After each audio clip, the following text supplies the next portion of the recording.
Jai Hind dosto. Welcome in our YouTube channel Shaurya CAPFSC. In this video, we are going to discuss about the interview UPSC CAPF Assistant Commandant interview, that is personalities test. So in this video, we will be covering about what is UPSC CAPF interview, its duration, language required, what is the nature of UPSC CAPF and how it is different from the UPSC Civil Services and Forest Services interviews. Similarly, the documents required for the interview and the syllabus which we need to cover for the interview purpose and the tough level of the UPSC CAPF interview. So watch this video till end, and this video will be in English and Hindi languages, क्योंकि UPSC CAPF interview इसके बारे में कौन से language में देना है ये काफ़ी डाउट है, काफ़ी कैंडिडेट्स का डाउट है.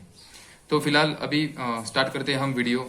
अभी रीमेडिकल आपके शुरू हो रहे हैं, आई थिंक 20 सितंबर से.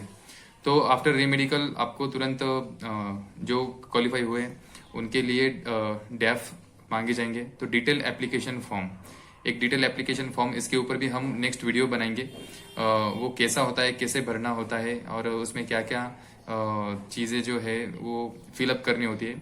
So will discuss about that detail application form also. But for time being, अगर आपका रीमेडिकल अभी शुरू हुआ है, सितंबर एंड तक अगर होगा, तो मोस्ट प्रोबेबली मुझे लगता है कि अक्टूबर, मिड अक्टूबर या अक्टूबर एंड से आपके इंटरव्यू शुरू होने चाहिए. ये ऐसा मेरा प्रिडिक्शन है.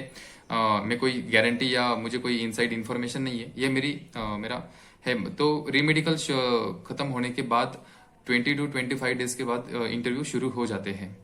तो आप पूरा प्रिपेयर करते रहो. अब कैसे प्रिपेयर करना है, अगर आपने अभी शुरू नहीं किया है तो इस वीडियो को बहुत अच्छे से देखो. तो सबसे पहले हम बात करेंगे कि यूपीएससी सीएपीएफ इंटरव्यू होता क्या है. देखो दोस्तों, ऑलरेडी हमने एग्जाम क्लियर किया है. पेपर 1 पेपर 2 दोनों के नंबर्स मिला के वो जो कट ऑफ जो लगता है वो हमने क्रॉस किया है. अब ये इंटरव्यू होता है 150 नंबर्स का. तो आपके रिटर्न के जो नंबर्स होंगे वो रिटर्न के नंबर्स प्लस इंटरव्यू के नंबर्स ये जुड़ के आपकी फाइनल मेरिट लिस्ट ये डिक्लेयर की जाएगी और उससे ही अपना सिलेक्शन होने वाला है. तो 150 नंबर्स का ये सीएपीएफ का इंटरव्यू होगा. अब सीएपीएफ का इंटरव्यू कहाँ होता है, तो दिल्ली में यूपीएससी भवन है जिसे ढोलपुर हाउस कहते हैं. वो हर एक यूपीएससी एस्पिरेंट का सपना होता है कि यूपीएससी ढोलपुर हाउस जरूर जाना चाहिए, देखना चाहिए और वहां पे इंटरव्यू अटेम्प्ट करना चाहिए. तो ये काफी सुनहरा मौका होगा and it will be a golden opportunity for all candidates those who are going to appear this interview. So now we'll talk about the duration of interview. तो ऐसे कहते कि मतलब शुरुआत में पहले अगर आपने देखेंगे तो हिस्टोरिकली 10-15 साल से पहले तो एक घंटे के इंटरव्यू चलते थे. पर अब ऐसा नहीं है. एवरेज 20 to 25 मिनट्स का ये इंटरव्यू चलता है. मेरा एक्सपीरियंस अगर मैं बताऊं तो मैं दोपहर में शार्प 12 बजे गया था और 12:30 बजे में बाहर आया था. तो 5 मिनट जो डॉक्यूमेंटेशन या थोड़ी फॉर्मेलिटीज होती है तो उसके चल जाती है. तो 25 मिनट्स ये आपके ऑन एन एवरेज ये चलते ही है. अब ज्यादा लंबा चला इसका मतलब घटिया इंटरव्यू हुआ है या बहुत अच्छा हुआ है, या बहुत जल्दी खत्म हो गया इसका मतलब वही घटिया हुआ है या बहुत अच्छा हुआ है. तो ऐसा कुछ प्रेडिक्शन नहीं है. अपना इंटरव्यू कैसे भी हो वो मिनिमम 20-25 मिनट्स चली गई. और कितना कम चलता है और कितना ज्यादा चलता है इससे वो डिपेंड नहीं करता कि इंटरव्यू कितना अच्छा हुआ है. वो वही डिपेंड करता है कि क्वालिटी के क्वेश्चंस कितने आते हैं और क्वालिटी उतने ही क्वालिटी के हम आंसर्स कैसे डिलीवर करते हैं. तो इसके ऊपर ही आपका इंटरव्यू का जो भी नंबर्स है वो फाइनल होंगे. कितना हुआ है, कितना मिनट का चला, उससे कोई फर्क नहीं पड़ता है. Nature of CAPF assistant commandant interview versus nature of civil services and forest services interview and other interviews. तो हम स्पेसिफिकली बात करेंगे कि सिविल सर्विसेज से ये सीएपीएफ का इंटरव्यू कैसे अलग होता है. तो देखो दोस्तों, पैनल सेम होते हैं. जो सिविल सर्विसेज में जो पैनल बोर्ड मेंबर जो होते हैं वही सेम सीएपीएफ में भी होते हैं. तो फर्क कहाँ होता है, बस नेचर ऑफ सर्विस. हमारी नेचर ऑफ सर्विस ये है कि हम we will be posted as an assistant commandant and it will be the company commander. So the leadership skill is very crucial in this services as compare to civil services. And the qualities required, the personality qualities required and the leadership qualities required are not totally, but somewhat totally different from civil servants. because we will be posted in the uniform services, and the uniform services require that kind of passion and that kind of thrill in our personality. तो यही फर्क है civil services और assistant commandant में। तो बाकी जो administrative चीजें होती है, मैनेजमेंट स्किल्स होती है, वो दोनों तरफ सेम ही है।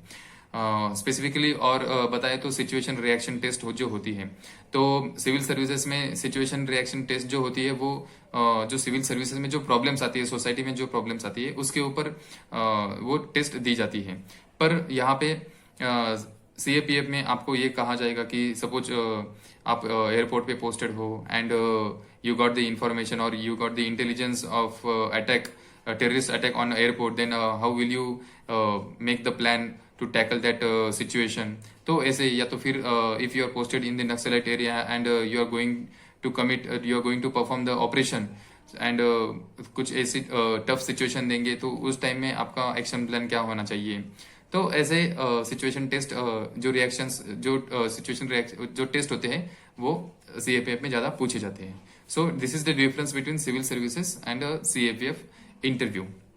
और दोस्तों ये इंटरव्यू जो शब्द है वो थोड़ा उचित नहीं है, क्योंकि इंटरव्यू में सिर्फ क्वेश्चन आंसर्स होते हैं। This is the personality test, क्योंकि हमने ऑलरेडी रिटर्न पास किया हुआ है। अब यहाँ पे हमारी पर्सनालिटी टेस्ट होने वाली है। तो ये पर्सनालिटी टेस्ट का मतलब क्या होता है, तो अपनी पर्सनालिटी में जो वैल्यूज होते हैं, जो हमारी क्वालिटीज है, उसको हम रिप्रेजेंट करते हैं थ्रू आवर आंसर्स। वो डायरेक्ट पूछेंगे नहीं आपको कि आप में क्या क्या क्वालिटीज है, नेवर। आप में जो क्वालिटीज है वो सिचुएशन टेस्ट बताएंगे, या फिर आपके जो आंसर्स आप बताएंगे उस आंसर्स में वो जो क्वालिटीज छिपी हुई होंगी वो उनको एक्सट्रैक्ट करके वो आपको नंबर्स देंगे कि नहीं, इस बंदे में ऑनेस्टी बहुत है, इस बंदे में इंटीग्रिटी बहुत है। ऐसे ही जो पर्सनैलिटीज, इथिकल और मॉरल जो वैल्यूज होते हैं, और प्लस जो इंस्टीट्यूशनल वैल्यूज की बात जो हम करते हैं कि आप एक कंपनी कमांडर होंगे या सीएपीएफ के बारे में आपके मन में क्या भाव है, तो ये सारे पर्सनालिटी टेस्ट में आता है। आप कितने ऑप्टिमिस्टिक हो, कितने पॉजिटिव हो, आपका एटीट्यूड कितना पॉजिटिव है, कितना आप एनर्जेटिकली सिचुएशन को हैंडल करते हो। तो ये सारी चीजें वहां पे आपकी मेजर की जाएगी, ना कि आपका नॉलेज। अब देखो उसमें सारे क्वेश्चंस कैसे आते हैं, क्या आते हैं, हम नेक्स्ट वीडियो में डिस्कस करेंगे।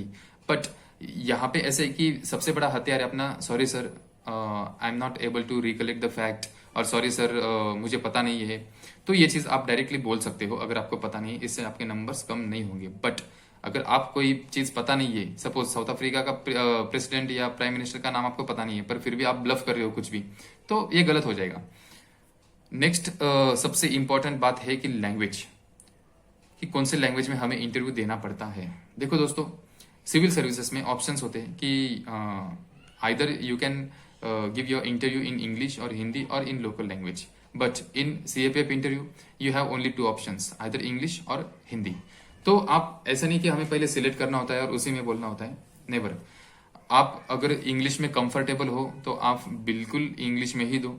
If you are not comfortable in English then you can speak in Hindi also, but you should, in my opinion, you should take the permission of the board members and the honorable chairman of that board। Sir क्या मैं हिंदी में मेरे जो answer है या जवाब है मैं प्रस्तुत करना चाहता हूँ और क्या चाहती हूँ, क्या मुझे आप परमिशन दोगे। ये पोलाइटली अगर आप पूछोगे तो आप दे सकते हो। बाइलिंगुअल भी आप दे सकते हो। Suppose if you start your interview in English and suddenly you got कुछ प्रॉब्लम आती है या आपको याद नहीं आता है कुछ वर्ड्स या सेंटेंसेस, जैसे मुझे अभी हो रहा है, तो आप हिंदी यूज करो। बस ये है कि परमिशन लो, सर मुझे ये चीज अगर मैं हिंदी में बोलूंगा तो मैं बहुत अच्छे से रिप्रेजेंट कर सकता हूँ, अच्छे से एक्सप्रेस कर सकता हूँ। तो ऐसे बोल के आप हिंदी में बिल्कुल बोल सकते हो। अब हिंदी और इंग्लिश ही क्यों है, देखो दोस्तों, इंग्लिश ये है कि बॉर्डर गार्डिंग फोर्सेस है और इंग्लिश ये ग्लोबलाइज लैंग्वेज है। तो इंडिया में टॉप टू बॉटम मतलब पूरे इंडिया में इंग्लिश ये फेवरेबल लैंग्वेज है और ये बोली जाती है। बट हिंदी भी इम्पोर्टेंट है, क्योंकि जो अपने जवान होंगे, सोल्जर्स जो होंगे, वो जरूरी नहीं है कि बहुत क्वालिफाइड और मतलब ग्रेजुएट और पोस्ट ग्रेजुएट होंगे। That soldiers are mostly belonging to local areas, और वो काफी बैकवर्ड एरिया से भी बिलोंग करते हैं, तो वो हिंदी बोलना पसंद करते हैं। इंग्लिश में वो इतना मतलब प्रोफिशिएंसी उनकी होती नहीं है, इसलिए हमें हिंदी में उनसे इंटरेक्शन करना ही पड़ता है। हम देखते हैं कि फौज में देखो, आप बॉर्डर मूवी देखो या फौज की जो भी मूवी है, तो उसमें हिंदी का उपयोग काफी किया जाता है। बट ऑफिसर टू ऑफिसर जब टॉक होता है, ऑफिसर टू सीनियर जब टॉक होता है, या तो फिर counter part of other nation, suppose SSB है तो नेपाल भूटान, जो नेपाल भूटान की जो सिक्योरिटी फोर्सेस है, so the counter pass we have to speak in English with them, तो इसलिए इंग्लिश भी इंपॉर्टेंट है। तो मैं सजेस्ट करूंगा कि आप इंग्लिश की प्रैक्टिस करो, इंग्लिश में बोलने की प्रैक्टिस करो, वहाँ इंग्लिश में शुरुआत करो। अगर आपको नहीं आता है, थोड़ा आप अटक जाते हो, तो आप हिंदी का उपयोग कर सकते हो। तो ये हो गया लैंग्वेज की। अब लास्ट में हम बात करते हैं कि टफ लेवल, कि यूपीएससी का इंटरव्यू है सबसे जो टफ, सबसे बड़ी जो इंस्टीट्यूशन है, कहा जाता है कि यूपीएससी के इंटरव्यू बहुत होते हैं, टफ होते हैं। जो कि हम ये भी देखते हैं कि जो मीम्स चलते रहते हैं या व्हाट्सएप पे, एफबी पे जो क्वेश्चंस आते रहते हैं कि मतलब ये ऐसे क्वेश्चंस, तो जैसे वो उठ पटांग से थोड़े से अलग से क्वेश्चंस होते हैं, देखो दोस्तों वो कभी भी यूपीएससी में पूछे नहीं जाते हैं, कभी भी नहीं। वो बस एडवर्टाइज या मतलब यूपीएससी को बदनाम करने की, या तो फिर यूपीएससी की वैल्यू और बढ़ाने की, एग्जैगरेशन जिसे बोलते हैं हम, वो करने का प्रयास होता है, पर ऐसा नहीं होता है। बहुत प्रैक्टिकल क्वेश्चंस होते हैं। जो अपना डेफ होगा, 50% मान के चलो कि आपके डेफ के ऊपर क्वेश्चंस होंगे। जो सर्विस आप ज्वाइन करना चाहते हो उस सर्विस पे आपके क्वेश्चंस होंगे। तो टफ लेवल कुछ नहीं होता है। आप जितना अच्छे से प्रिपेयर करके जाओगे, जितना आप कॉन्फिडेंट रहोगे, जितना आप पॉजिटिव होंगे, उतना अच्छा आपका इंटरव्यू जाएगा। तो टफ लेवल हमारे हाथ में है। हम एज एन एस्पिरेंट हम कितना उस क्वेश्चन को टफ लेते हैं, उस क्वेश्चन को अगर अच्छे से हम समझेंगे तभी हम अच्छे से आंसर दे पाएंगे।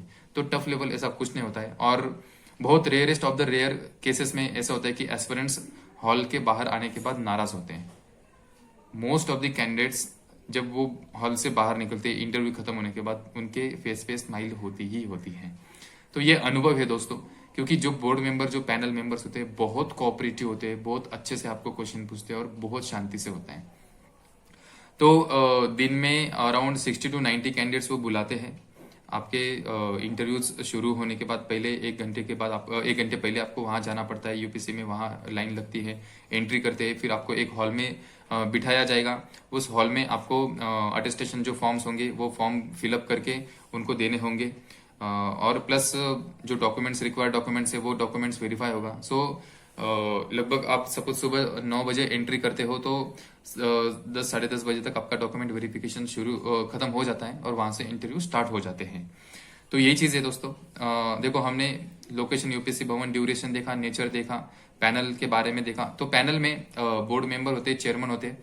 अराउंड जब हम सिटिंग अरेंजमेंट में, मैं सिटिंग अरेंजमेंट का अपना जो टेलीग्राम ग्रुप है, शौर्य सीएपीएफसी, उस टेलीग्राम ग्रुप में एक डायग्राम भेजूंगा मैं कि अपनी सिटिंग लेवल कहाँ पे होती है, चेयरमैन कहाँ बैठते हैं और बाकी के मेंबर्स कहाँ बैठते हैं। तो उसका मैं पिक्टोरियल फॉर्म में टेलीग्राम पे शेयर करूंगा। अब डॉक्यूमेंट्स कौन से रिक्वायर्ड है, देखो दोस्तों। तो 10th का मार्कशीट और सर्टिफिकेट इंपॉर्टेंट है, 12th का सर्टिफिकेट इंपॉर्टेंट है। जो अपना डिग्री है, बैचलर डिग्री, वो कौन सी भी हो, इंजीनियरिंग की हो, मेडिकल की हो, कौन सी भी डिग्री हो, तो उसका सर्टिफिकेट बहुत इंपॉर्टेंट है। कास्ट सर्टिफिकेट इंपॉर्टेंट है, नॉन क्रिमिनल इंपॉर्टेंट है, इनकम सर्टिफिकेट भी आप साथ में रखो, आईडी प्रूफ साथ में रखो। और जो अटेस्टेशन फॉर्म देते हैं वो अटेस्टेशन फॉर्म हमें पहले ही फिलअप करके वहां फोटो वगैरह पेस्ट करके हमें जाना पड़ता है। तो ये हो गए डॉक्यूमेंट्स की बात। और सिलेबस की बात, तो सिलेबस देखो दोस्तों, मेजरली आपको जो डेफ है आपका, वो डेफ अच्छे से प्रिपेयर करना है। Secondly, CAPF is related with internal security, तो इंटरनल सिक्योरिटी के बारे में बहुत अच्छे से आपको पढ़ना है। प्लस डेफ में आपके मतलब कॉलेज आपने क्या किया है, सपोज इंजीनियरिंग की, मैकेनिकल इंजीनियरिंग की, so you should be prepared about the mechanical engineering etcetera. तो सिलेबस ऐसा कुछ नहीं है। Daily current affair, daily news, जो न्यूज में इशू चल रहे हैं, सपोज 3 फार्म्स बिल का इशू चल रहा है, और अब यूनिफॉर्म सिविल कोड की चर्चा चल रही है। तो ऐसे जो हम आर्गुमेंट्स में, मोस्टली आर्गुमेंट राइटिंग में जो हम टॉपिक्स लेते हैं, तो वैसे ही टॉपिक्स जो बर्निंग टॉपिक्स होते हैं, तो उनके ऊपर अपने ओपिनियंस क्या है, वो चीज हमें प्रिपेयर करनी होती है। तो daily current affair, daily newspaper reading करना ही करना है। राज्यसभा, आपको जो राज्यसभा टीवी का चैनल है, वहाँ के जो डिस्कशंस होते हैं, बिग पिक्चर, देश देशांतर, तो ये हमें जरूर देखने हैं। वहां से ओपिनियन अपना बिल्टअप होगा। और दोस्तों, डेली प्रैक्टिस आपको करनी ही करनी है। तो आप एक काम करना, मैं जैसे नेक्स्ट वीडियो में बताऊंगा कि प्रिपेयर कैसा करना है। सो फिलहाल इन दिस वीडियो हमने यही देखा है कि यूपीएससी के बारे में, ऑल अबाउट यूपीएससी इंटरव्यू क्या होता है, सीएपीएफ का इंटरव्यू क्या होता है। आई होप कि आपको ये वीडियो में काफी डाउट्स क्लियर हुए होंगे। आपको जो भी कुछ डाउट्स होंगे आप टेलीग्राम ग्रुप पे मुझे ज्वाइन करके वहां भी पूछ सकते हो, या तो फिर कमेंट सेक्शन में मुझे जो आपके डाउट्स होंगे वो बिंदास पूछो। मतलब जो भी छोटे छोटे डाउट्स होंगे बिल्कुल उसमें आप सोचो मत कि ये कॉमन सेंस है या सेंसिबल डाउट्स है। जो आपके मन में डाउट्स होंगे वो आप पूछो, मैं उसका आंसर बहुत अच्छे से आपको बताऊंगा। So wish you all the best. जय हिंद, जय भारत।